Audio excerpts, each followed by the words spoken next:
Hi, good afternoon. Thank you so much for being here. My name is Lynette Semino, and I am an associate real estate broker with Compass. And I have been in the business for 21 years, and I'm the founder of the Semino team. We represent investors, especially in the entry level price range, all over New York City, and also landlords, renters, and individual buyers.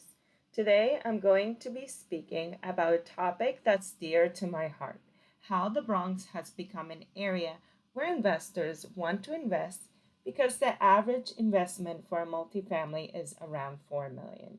So I am excited to discuss that today. That is a very interesting topic because one of the most powerful drivers in the multifamily sector is the affordability gap between renting and owning. Years ago, the question was always, should I rent or buy? Now that's no longer the question. It's, can I afford to buy? And renters are looking at housing as a long term housing plan rather than a transitional phase in their lives. One of the trends that I see with interest rates is that a lot of home buyers are completely priced out, primarily the millennials and Gen Z generation. Do you know that the median age of a homeowner in New York City is 58 years old? The first time home buyer in New York City has a median age of 38 years old. I mean, that's pretty old. So, what do you do if you're 20 or 30? You have to rent until you have a down payment and wait years to be able to afford your first house. So, a lot of these home buyers are looking at multifamily as an option for building wealth and also being able to keep inflation at a rate that they can actually manage. And going back to the tenants, what I see when I speak to tenants is that they're no longer looking for a place that they can stay 1 or 2 years. They're looking for places that they can stay for about 10 years or longer.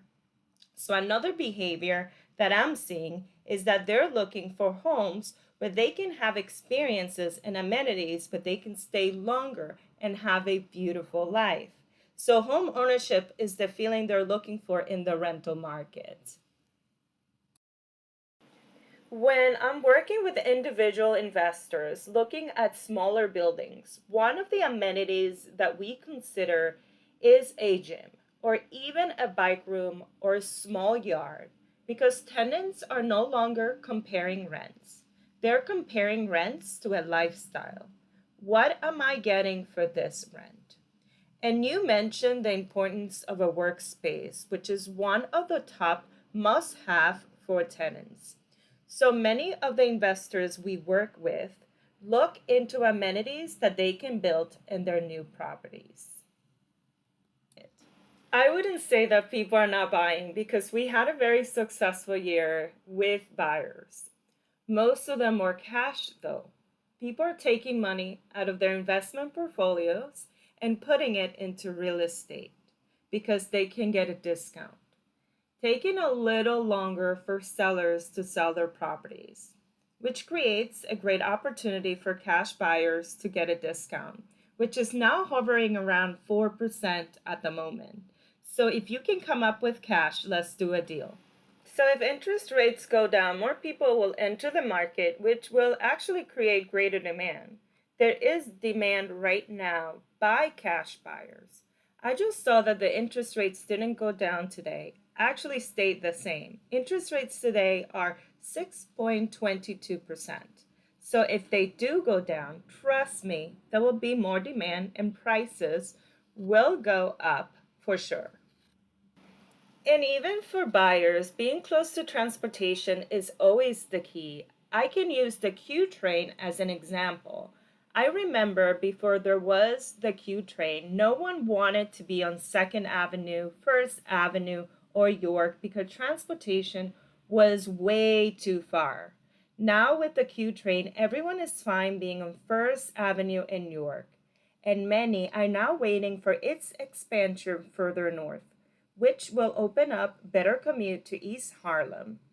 And going back to the Bronx, one of the reasons investors are so interested in the Bronx is because there is a new AMTRA station opening in a few years from now. I think is scheduled to be completed in 2030, and that will bring the Amtrak to Penn Station from Parkchester in the Bronx, where I own a property, in about 20 minutes. That is super quick. So, for those investors priced out of the Brooklyn and Harlem market, the Bronx is a great option. My brother is here in the audience and he knows that I'm not lying. About 10 years ago, I was on TV and I said that the Bronx was up and coming. And then people were like, "Are you serious? That's not even true." And now investors are coming to the Bronx because they're priced out of the Brooklyn market. Williamsburg and Greenpoint are no longer affordable to new investors. In the Bronx, investors can find multifamily, let's say 10 or 20 units for under 4 million. And that's not talking about one or two options. There are multiple options. The question becomes, what is the cap rate and how much money does it need? How many rent stabilized there are? So it's not a straightforward formula for new investors. When I work with investors, we have to look at the numbers and make sure that it makes sense. The Bronx is now attractive for its upcoming transportation. In the city of Yes, which is attracting bigger investors to the South Bronx, the Bronx is not the place it used to be when I grew up.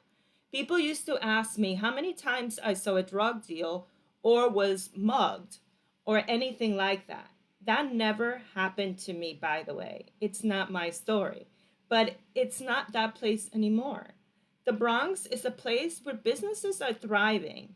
And in a few years, the Bronx is going to be even more exciting. And you can see that in the South Bronx, where restaurants and coffee shops are coming to that area. It's very interesting to see the transformation.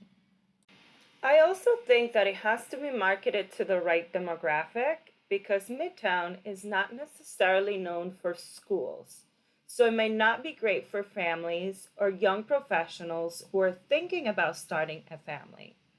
I personally like Midtown, but most of my buyers prefer destination locations like West Village, Greenwich Village, Soho, Upper East Side, Upper West Side, where they have access to more private school and public schools.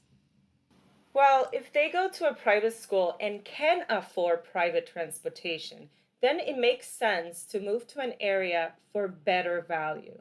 My daughter, for example, takes the private bus from Midtown to Chelsea, and most of her friends do the same. They live all over the city, but they take private transportation.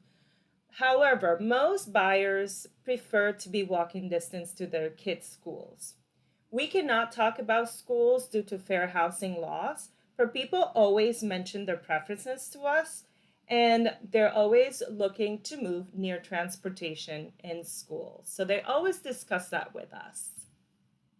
Thank you for watching. If you have any questions about buying, selling, or renting, please reach out, follow me here, or at Lynette at Compass on Instagram.